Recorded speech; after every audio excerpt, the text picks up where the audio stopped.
You know, people look at a guy like me, a janitor, a cleaner, and they don't really see you. You become part of the background noise, like the hum of the ventilation system or the smell of industrial-grade floor wax.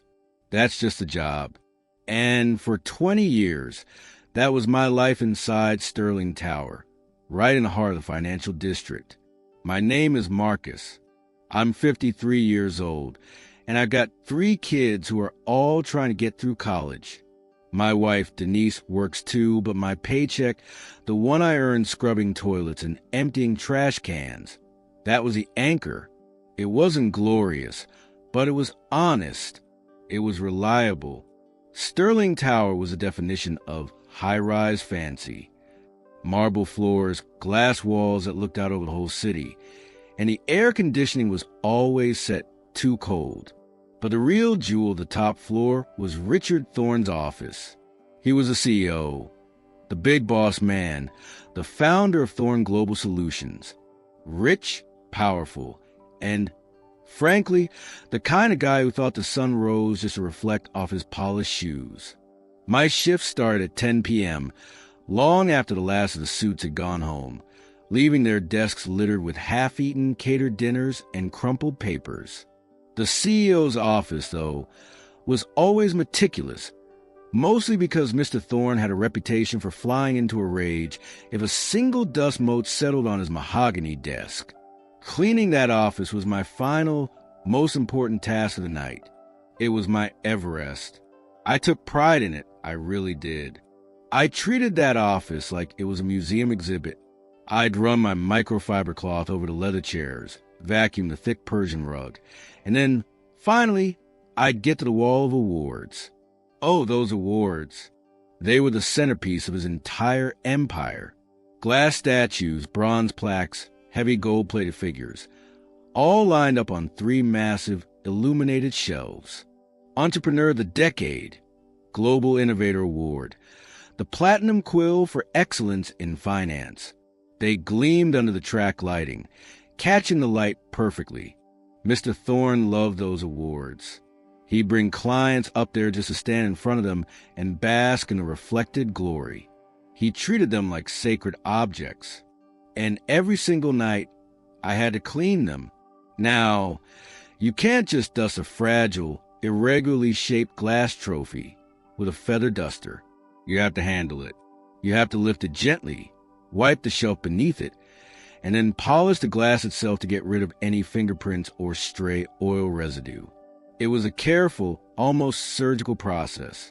I'd been doing it for years without incident. I knew exactly where to grip each heavy base. One night, about 6 months ago, I was deep into my routine. It was maybe 2:30 a.m. The city was quiet. I had my headphones in, listening to some old blues music, just concentrating on the job. I was working on the biggest one, a heavy, asymmetrical sculpture made of blue and clear crystal, maybe 20 pounds of glass. It was his most recent acquisition, and it was notoriously difficult to clean because of all the sharp angles. I had lifted it off the shelf, carefully cradling it in my hands as I used a specialized cloth to buff out a smudge near the engraving. I was leaning in close, making sure I didn't miss a spot, when the elevator doors hissed open behind me. I didn't hear it right away because of the headphones, but I felt the sudden shift in the air pressure, that little whoosh that signals someone important has arrived. I turned around, and there he was, Richard Thorne. He was wearing his expensive, custom-tailored suit, which was unusual for 2:30 in the morning. He looked like he had just come from some high-stakes, late-night meeting, maybe a private poker game or a secret deal closing. He was holding a leather briefcase, and his face, usually composed, was tight with exhaustion and irritation. He stopped dead in the doorway. He didn't even acknowledge that I was a person. He just saw a figure where a figure shouldn't be. Then he saw what was in my hands, the Blue Crystal Award. I immediately lowered the trophy back onto the shelf, my heart starting to pound against my ribs. I pulled my headphones down around my neck. Mr. Thorne, I mumbled My voice rough from disuse. I didn't expect you back tonight. He didn't move. His eyes narrowed, and that exhaustion on his face instantly transformed into pure, cold fury. It was a kind of look that could freeze water. "What?" he said, and his voice wasn't loud, but was dangerously low. "Do you think you are doing, Marcus?" I felt a flush creep up my neck. I gestured toward my cleaning cart, which was parked neatly by the door, and then back to the shelf. "I was cleaning, sir, just polishing the crystal. It gets smudged easily." He took 3 slow steps into the room, stopping right in front of the display shelf, maybe 5 feet away from me. He didn't look at the award. He looked at my hands. My hands, the hands that had just been carefully holding his prized possession. "Cleaning," he repeated, savoring the word like it was something filthy. "Marcus, you are hired to empty the waste bins and vacuum the carpet. You are not hired to fondle my accomplishments." "Sir, with respect," I said, trying to keep my voice steady. "I have to touch them to clean them properly. I'm very careful. I always have been." He laughed, a short, sharp, ugly sound that echoed in the silent office. "Careful? You think I care about your definition of careful? I care that you, a janitor, an employee who handles refuse, believe you have a right to put your hands on objects that represent everything I have built." The words hit me hard, right in the gut. It wasn't just about the awards. It was about class. It was about defining boundaries. He was reminding me, in the cruelest way possible, exactly where I stood in his world. I was the dirt beneath his shoes, and I dared to touch his trophies. "Mr. Thorne, I'm just doing my job," I insisted, but my defense sounded weak even in my own ears. "Your job is to be invisible," he snapped. He reached into his suit pocket and pulled out his wallet, a ridiculously thick alligator skin thing. He peeled off $200 bills. "Here," he said, tossing the money onto the desk like he was feeding a stray dog. The bills fluttered slightly before settling. "That's severance. Get your things and get out. You are terminated. Effective immediately." My breath hitched. Terminated? Just like that? Over a trophy I was cleaning? "Sir, please," I pleaded, the panic rising in my throat. "I've worked here for 20 years. My family depends on this job. I made a mistake. I understand you're upset, but—" "You didn't make a mistake, Marcus," he cut in, his voice rising a notch, finally showing the full force of his fury. "You showed a lack of judgment, a lack of respect for the hierarchy. This isn't a community center. This is Thorne Global Solutions. My accomplishments are not for hands like yours to touch. Now, I suggest you leave before I call security and have you escorted out for trespassing." I stood there, frozen. 20 years of loyalty, of working holidays, of scrubbing away the evidence of his lavish parties, all wiped out because I touched a piece of glass. The humiliation was overwhelming. It wasn't just a firing. It was the utter dehumanization of it all. He didn't see me as a father, a husband, or even a hard-working man. I was just hands like yours. I looked down at the money on the desk. $200 for 2 decades of my life. It felt like a deliberate insult, a final, nasty reminder of how little he valued me. I swallowed hard, fighting back the reflexive sting of tears. I knew arguing was useless. When a man like Richard Thorne makes a decision, especially one rooted in his own massive ego, there's no appeal. I walked stiffly over to my cleaning cart. I started unplugging the vacuum, winding up the heavy cord, my movements slow and deliberate. I needed to gather myself. I needed to leave with whatever sliver of dignity I could salvage. Thorne watched me the entire time, his arms crossed, a look of smug satisfaction on his face, as if he had just solved a minor pest problem. As I was loading my supplies back into the steel cart, he spoke again, his voice dripping with condescension. You know, Marcus, he said, leaning against the corner of his desk. This is why I always tell young people to focus on education. Real education. People who understand the value of things. If you had gone to college, perhaps you'd understand the difference between a cleaning tool and a monument to success. That was it. That was the line. The firing hurt. The contempt stung.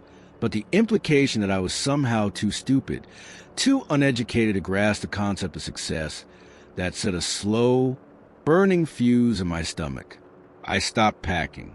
I closed the lid of the cart slowly, the metal clang echoing in the expensive silence of the office. I didn't turn around right away.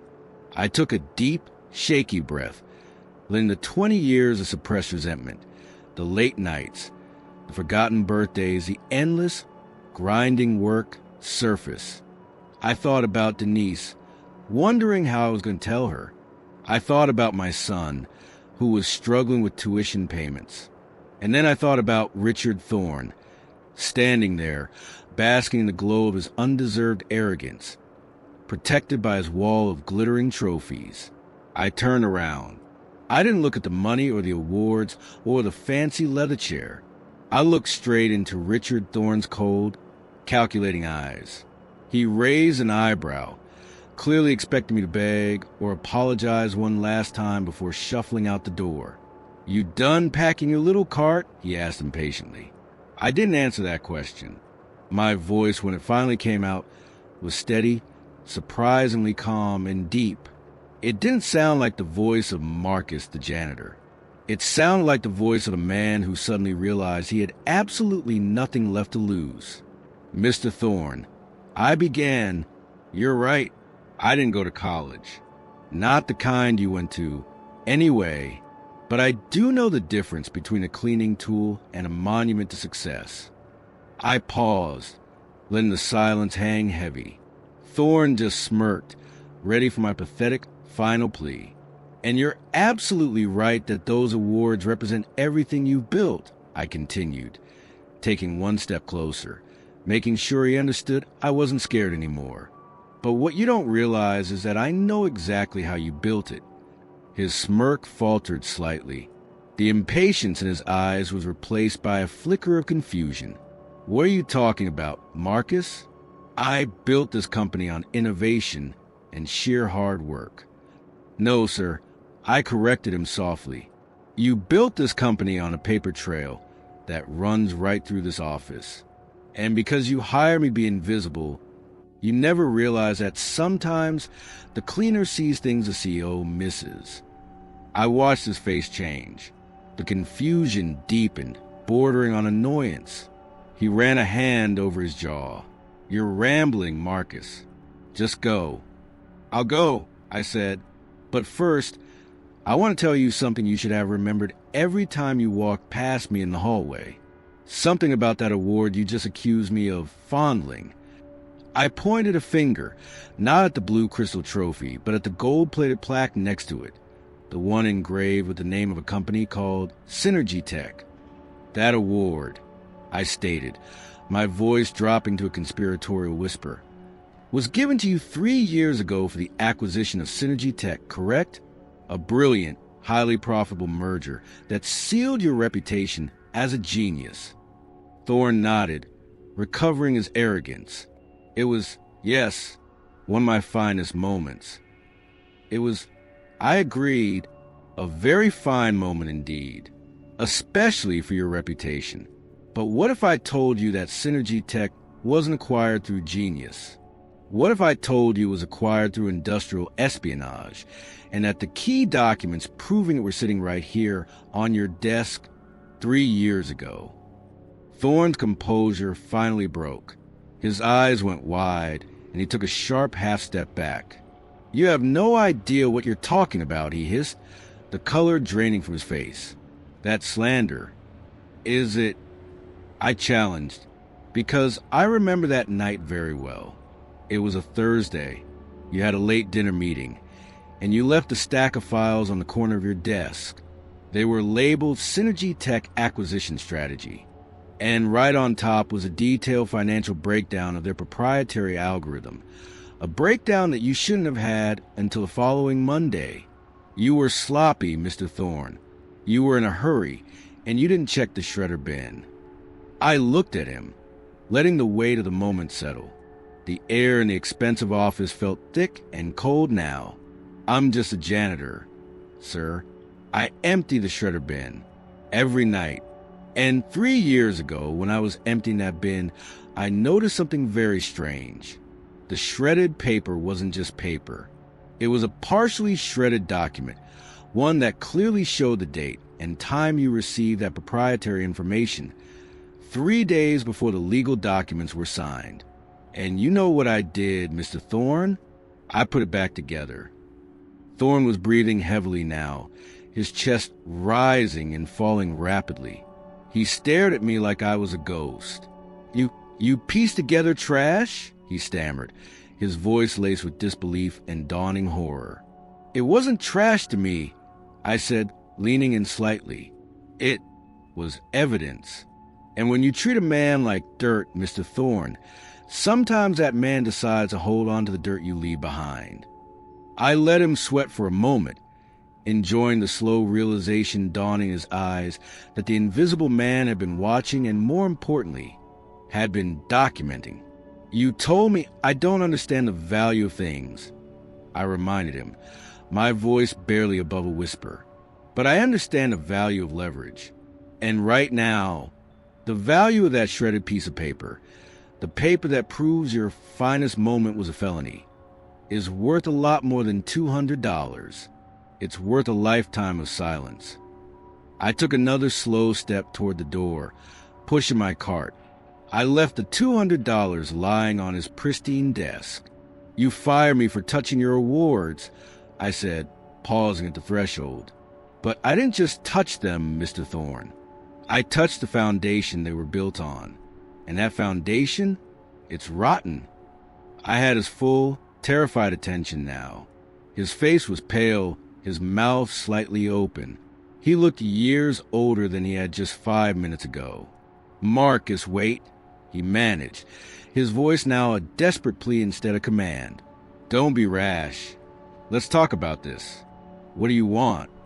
I looked back at him, gave him a small, humorless smile, and delivered the final punchline of this first act. What do I want? Well, sir, since you asked me to leave, I'm going to go home and tell my wife I just lost my job. But don't worry. I still have that document. It's safe. Very safe. And tomorrow morning, when you wake up, you're going to realize that the difference between a cleaning tool and a monument to success is that a cleaning tool can erase the mess. But I didn't erase yours. I preserved it. I pulled the door closed behind me, leaving Richard Thorne alone in the dark, surrounded by the cold, gleaming silence of his highly successful, deeply compromised empire. But the story doesn't end there, not by a long shot, because the document about Synergy Tech was just the beginning. It was just the first brick I had pulled out of his rotten foundation, and I still had the rest of the wall to bring down. I still needed to teach him exactly what a man who is treated like dirt can do when he finally decides to stand up. And that, my friends, is when things really started to get interesting. I pulled the door closed behind me, leaving Richard Thorne alone in the dark. The silence of the hallway outside his office felt different now. It wasn't the usual dead quiet of the late-night tower. It was charged, humming with the force of the bomb I had just dropped. I pushed the heavy cleaning cart down the plush carpet, and instead of feeling like a ghost moving through a deserted mausoleum, I felt like a general retreating from a successful first skirmish.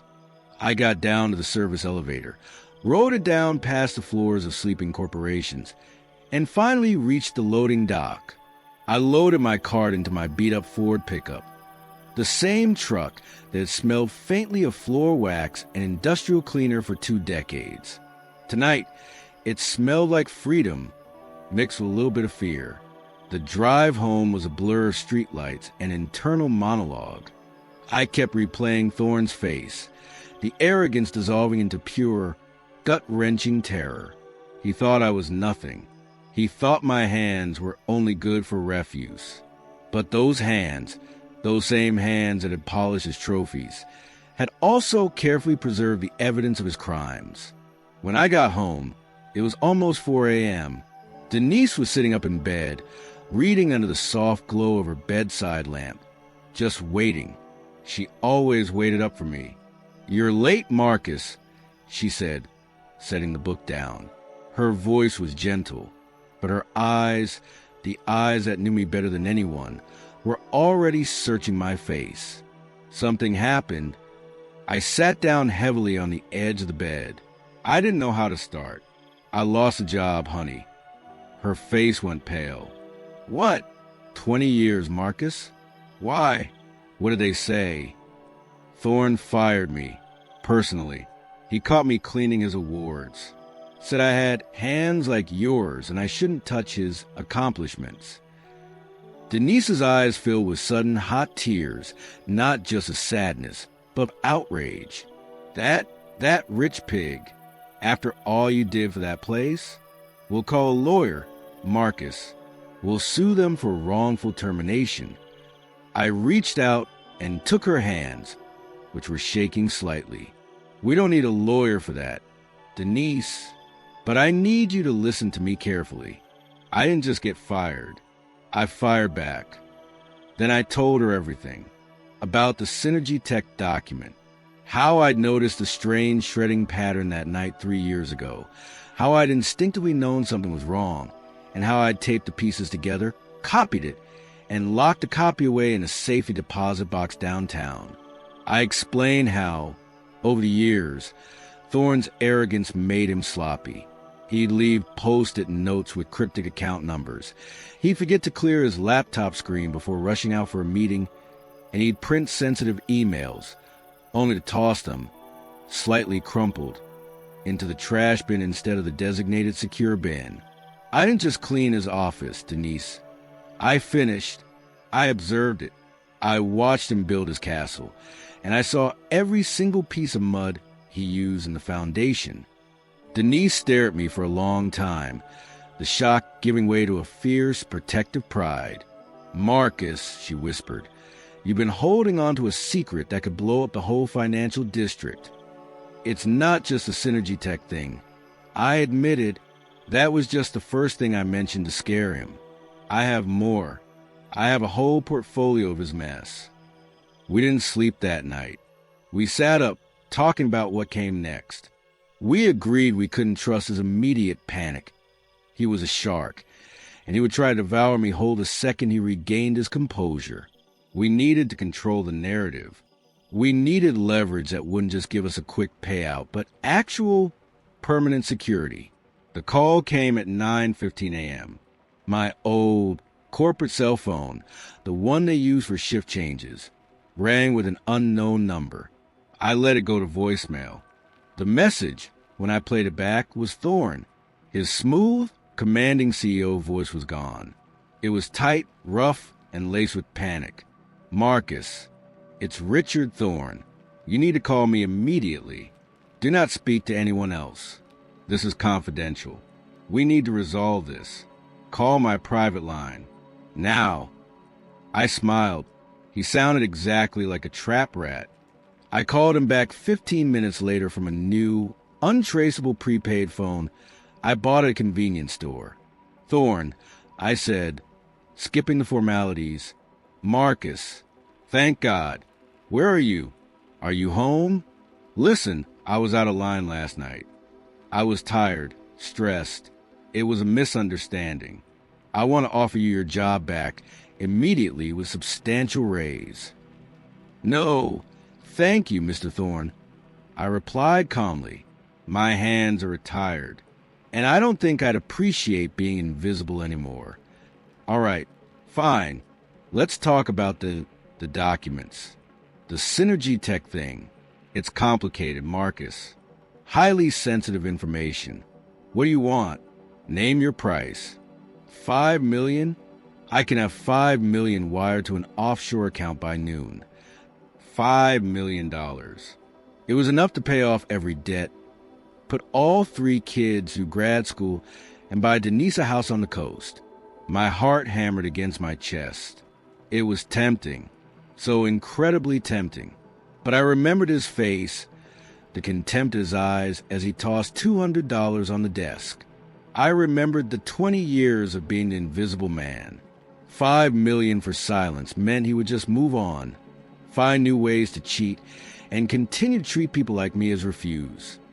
$5 million is nice, Mr. Thorne, I said, keeping my voice level, but it only covers the Synergy Tech acquisition. That's just one trophy. We need to talk about the entire display case. A long silence stretched across the line. I could almost hear the calculation running through his head. What else does this man know? What are you talking about? He finally managed, the desperation returning. I'm talking about the offshore shell corporations you use to dodge capital gains taxes. I'm talking about the correspondence regarding the environmental waiver for the South Carolina project, the one you got by donating heavily to the senator's campaign, which you then funneled through your wife's charity.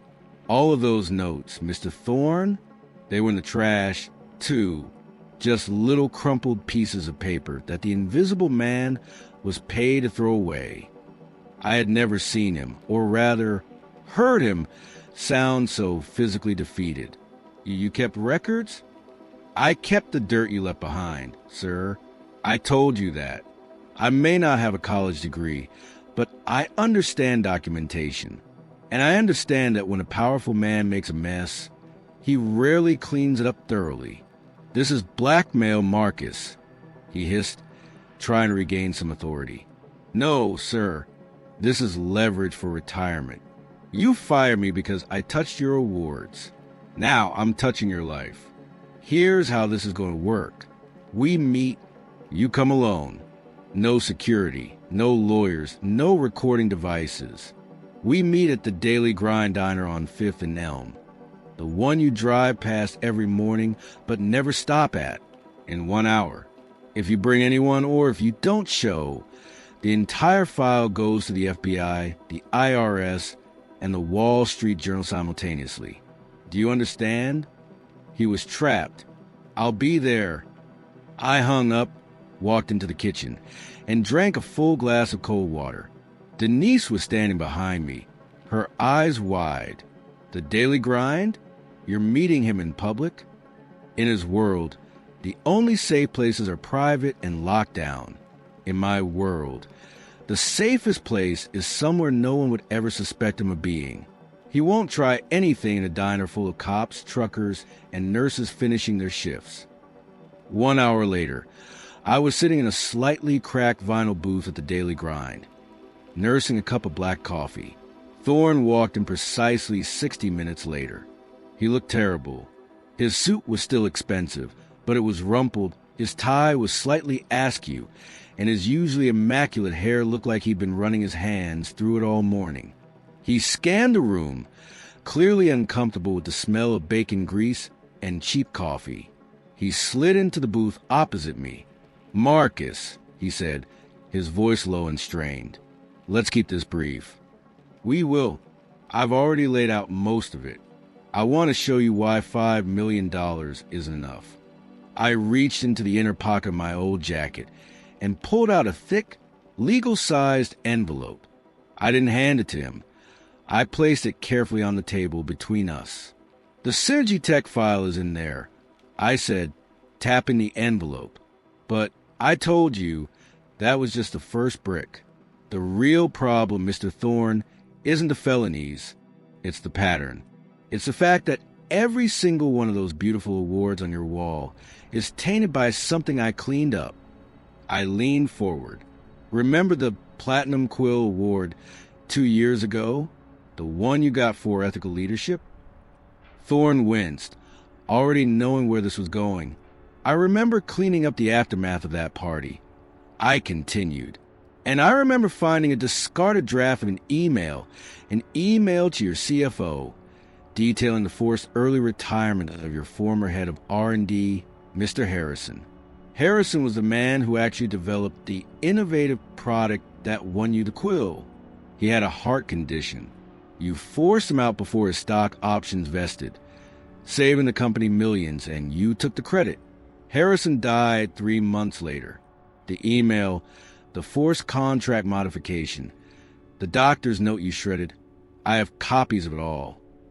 Thorne gripped the edge of the table, so hard his knuckles turned white. You are insane, he breathed. You've been spying on me for 2 decades. No, sir, I corrected him gently. I was doing the job you paid me to do. Cleaning up your mess.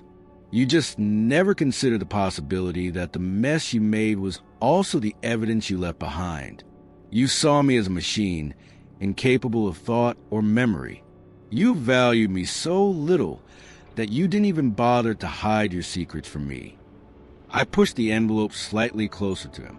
You asked me what I wanted. I want 2 things. Name it. He snapped, ready to fight for the lowest number. 10 million? 15? It stops here, Marcus. We sign an NDA and you disappear. I don't want $15 million for silence, Mr. Thorne, I said, meeting his panicked gaze. I want $10 million, non-negotiable, placed into a trust fund for the education and future security of my family. And that money isn't for silence. It's severance for 20 years of labor and the dignity you tried to steal from me.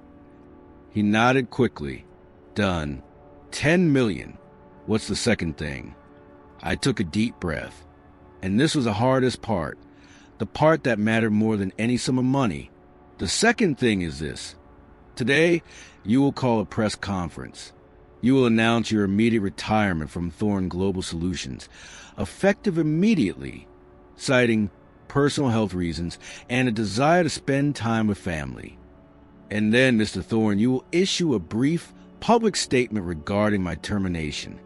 His eyes narrowed in suspicion. What kind of statement? You will state that Marcus Jones, that's me, was a dedicated, loyal employee of 20 years, and that his termination was a grievous error and an act of poor judgment on your part, caused by extreme professional stress. You will publicly apologize for the way I was treated, and you will acknowledge my years of service to the company. Thorne stared at me, dumbfounded. You want a public apology? For a janitor? That's right, I confirmed.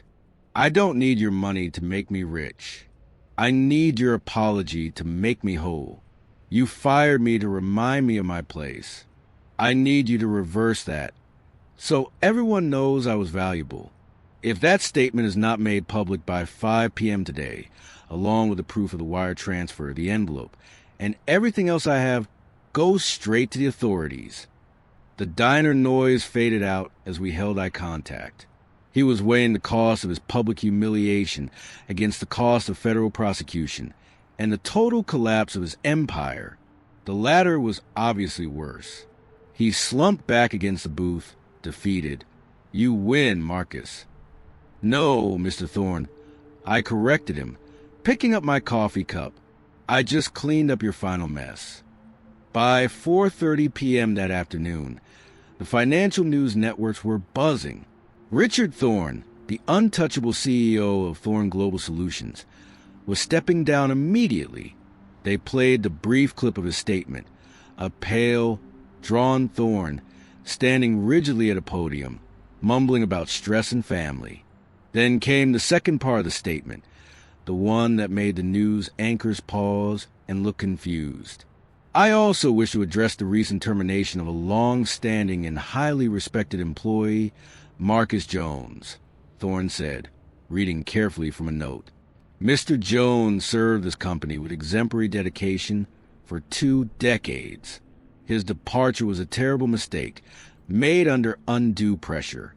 I regret the circumstances of his exit and offer my sincerest apologies to him and his family for the distress caused. That was it. The apology was short, stiff, and clearly forced, but it was there. The invisible man had been made visible, and the man who thought he controlled the world had been forced to bow. The funds were wired promptly. $10 million. Denise and I didn't celebrate with champagne or a fancy dinner. We sat on our porch swing that evening, watching the sunset over our quiet suburban street. We were safe. The kids were safe. What about the rest of the evidence, Marcus? Denise asked quietly. The Harrison file?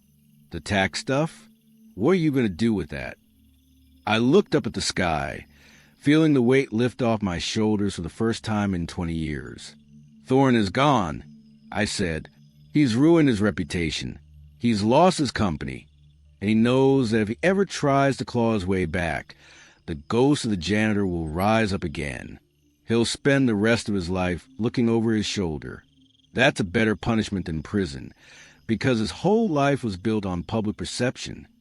I went inside, opened a safe where I kept the rest of the documentation. The copies of the offshore account notes, the Harrison file, the shredded emails, all meticulously pieced together and dated. I took the entire file, walked out the backyard, and built a small fire in our old metal burn barrel. I watched the paper curl, turn black, and dissolve into ash. I didn't do it for Thorne. I did it for myself. I didn't want to be defined by the corruption I witnessed. I wanted to be defined by the integrity I kept.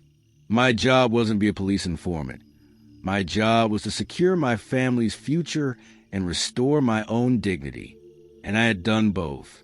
A few months later, we moved. We bought a small house near the ocean in North Carolina. I bought a boat. I still wake up early, but now I watch the sunrise instead of the moon setting. My son, who graduated debt-free, asked me once, "Dad, why did you wait 20 years to pull the trigger? You could have done this years ago." I thought about that for a moment. "Because, son," I told him, looking out at the waves, "if I had gone to the authorities with one piece of evidence, they would have called me a disgruntled employee. Thorne would have buried me. But he needed those 20 years to build a mountain of dirt big enough for me to bury him. He needed to be arrogant enough to believe that the man who cleans up the waste is incapable of understanding the value of what he throws away."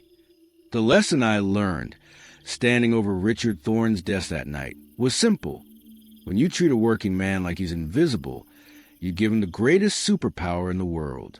You give him the power of observation without consequence. And sometimes, the man scrubbing the floor is the only person who truly understands the foundation the whole building rests upon. Richard Thorne found out the hard way that when the janitor decides to speak, the CEO has no choice but to listen.